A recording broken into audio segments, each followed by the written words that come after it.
शौकीन छा आहियूं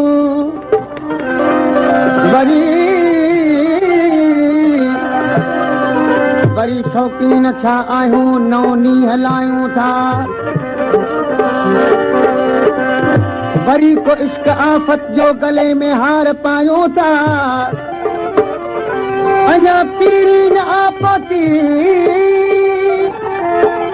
अञा पीरी न आपती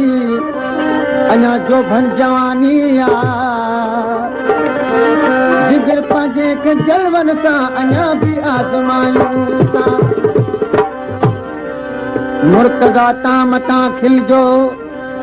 मुर्तज़ा मौज में आहे कॾहिं महफ़िल सॼी मातम कॾहिं महफ़िल खिलायूं था तो यारी काननि भाॼी मूं सां बेवफ़ा सफ़ा बेवफ़ा तो यारी काननि भाॼी मूं सां बेवफ़ा सफ़ा बेवफ़ा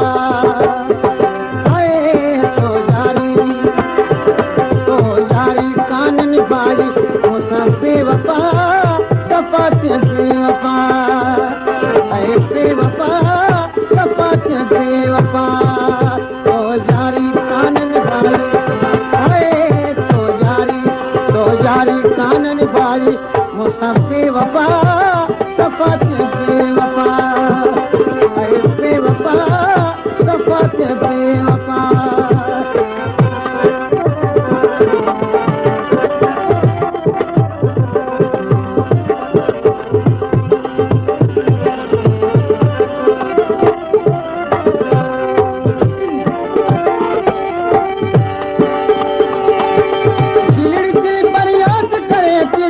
सुरन में मौज जले थी दिलड़ की फरियाद करे थी जान सुरन में मौज जले थी तो कान कई कवफाई मूंसां आए तो कान कई कवफाई मूंसां बेवफ़ा सफ़ा बेवफ़ा तो यारी आए तो यारी काननि भाई मूंसां बेवफ़ा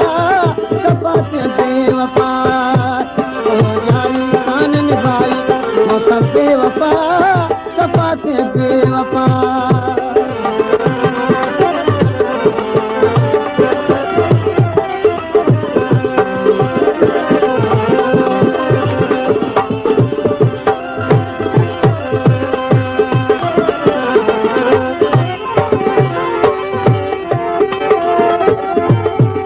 यार होवे लजपाल होवे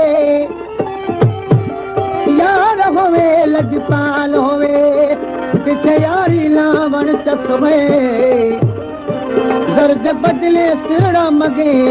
ते सिरड़ा ॾेवण कई कसबे ओ काफ़र है जड़ा लाक यारी पिछे आंखें सागड़ी बसवे यारी लावण तोड़ निभावण सब पीर फरीद दसवे दसवे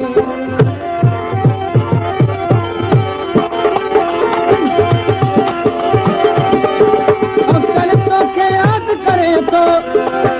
पल पल तो लारो दरुवे तो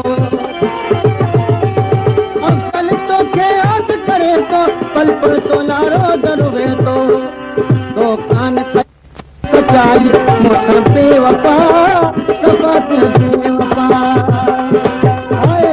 तो यारी कान भाई मूंसां बेवफ़ा सफ़ा बेवफ़ा